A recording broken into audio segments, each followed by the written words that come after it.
Then this brings us to the next team, Digital Arrow.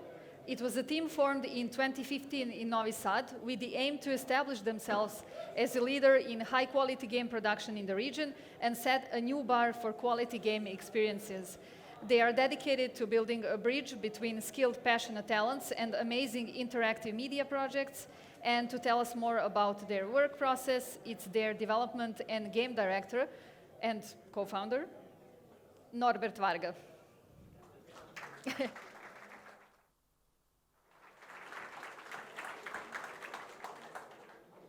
Test. Okay, hello everyone. Welcome to my very fast presentation of a lot of things we've done at Digital Arrow.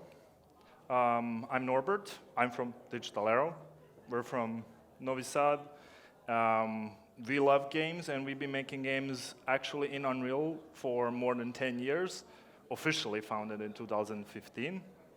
And we also love giving away a lot of the knowledge we make during our productions.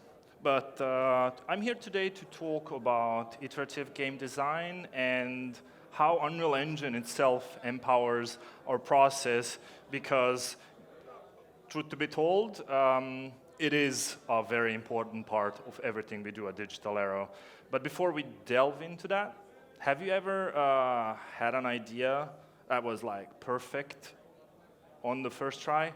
Well, I did not. If there is anyone in the audience who did, please call me.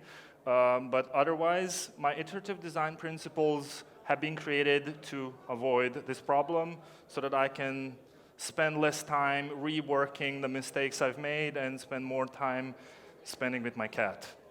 Because it is unrealistic to define and create an ideal game on the first try.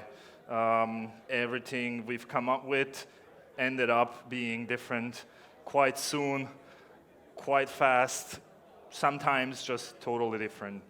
The way we've done this, we identify objectives, we empower design to explore ideas, and of course, don't assume, ask questions instead. I will start off by talking a little bit about In Momentum, which is, I like to call it the ancient game of jumping because it is what started Digital Arrow. It was created originally in the infamous or famous, or for me, very close to heart, UDK, Unreal Development Kit, which then transferred over to Unreal 3. And it was a game about jumping. It had the very same objective throughout its life cycle. We wanted to make sure the player does not think about how to move. We released it, and there was a lot of problems with that idea because obviously if you're playing a game, you will probably try to be good at it. Unreal Engine was magical in this process of creating In Momentum because it allowed us to do in-engine creation in ways otherwise would have been much harder. We did not need to create 3D levels. We did not need to create everything outside of the engine. We could have done it already at that point in time inside the game engine itself.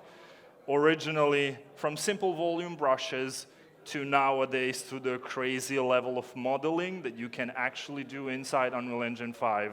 It's just mind-blowing to me to have seen this evolution of iterative tools. And to just reflect a little bit on In Momentum, a challenge that we had to overcome, we made an assumption that collectibles would be awesome for a platformer game. Everyone would assume that. It turned out not. We've spent a lot of time, and thanks to Unreal's in-engine iterative tools, we've managed to create a smooth experience. Another thing that we've released actually recently at Digital Arrow is Equinox Deep Descent. To put it simply, as simple as I can, it is an underwater vehicle simulation shooter adventure game. We went with a very straightforward objective here again, focusing on movement. We wanted to do physics-based movement with your vehicle. There were a lot of problems. One of the key ones was the relationship between fun and realistic while we were trying to balance a game about immersion. What we have come to realize is that physics, while it might seem like a good idea, it turns out that it needs a lot of iteration, experimentation, and repetition, and changes, and replacement, and changes. And I could go on a lot, but we had a lot of wobbly ships. In this little GIF right here, the point is the hand is not moving, the ship is moving by itself. We still don't know today why that bug happened. It's gone. We've, however, used Unreal Engine. And Unreal Engine gave us an unprecedented extent of access to data-driven development because we transferred from Unreal 3 to Unreal 4 at the time. This has provided us with the chance to experiment with hundreds of ship stats and combinations that were inspired by real-world physics. I was actually put underwater in a diving suit and pulled around with ropes. I wanted to put a recording here. Unfortunately, I couldn't get one. But I did that, and we managed to transfer the feeling to some extent to the game. Now, for the last one, I want to talk about Chrono Curse, which is going to be a practical example of Unreal Engine 5 in our prototyping process. This is something unreleased. It's very early in development. It's an action-adventure game, let's put it this way. But before I start, I like to ask a question. Have you ever successfully cuddled a cat? This is a very valid question because it is very deeply related to design mentality that we're trying to apply to a combat system.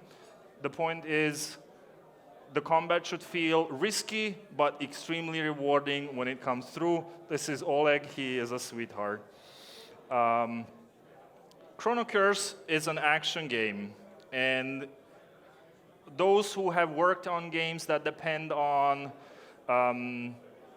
action and combat as their core gameplay principle, or are enjoyers of games that are pure gameplay combat, understand that this kind of an experience really needs a lot of iteration and balancing and changes back and forth in order to achieve the right balance, the right feel, and the experience we want. We approach this inside Unreal Engine by creating a intertwined, let's call it, hierarchy of logic and events that we lay on top and expand upon using blueprints, data tables, enums, and all kinds of really, really fancy things that you get by just installing Unreal Engine 5. I could go on for a very long time, but probably you can just go on to their website and realize how much it will make your life easier. What we do is we transfer all this data and expose it to designers so that we break down the moment of the attack and expose all those things to our designers, our QA, even our composer who took it, he looked at it, he said, you know what, I'm going to change the stats a little bit. And he did, and he submitted that to the design team, and they realized, oh, this is much better. But he could have not done this if we would have not done it. So breaking down the attack, we can split it down into movement, telegraphing, and damage. And all of these aspects can be clearly defined and communicated inside blueprints or data tables inside Unreal 5. When you click your mouse, your character does a little movement. How much does he move? Do you move a lot? Do you move at all? Can you even move? All these are little parameters and checkbox that you can literally play with. And it's a lot of fun. I do it a lot. Telegraphing, all the visual things, communicating the obvious. Did I hit? Hopefully you did. And if you did, damage, scaling, what is the amount of slap you deal? Do you slap a lot? Do you slap far? Do you slap a lot of things? I accidentally pushed the button, but that basically is coming to the end of my presentation. This is someone we call our Chief Ambassador of Happiness at Digital Arrow, also Security Chief. Thank you for your focused attention to my rant and to Unreal in empowering us. We have a great vision at Digital Arrow. where we want to delve into creating community-driven procedural tools that will further empower our iterative processes and share this with the community. And I hope very soon we will be able to talk about it. Thank you.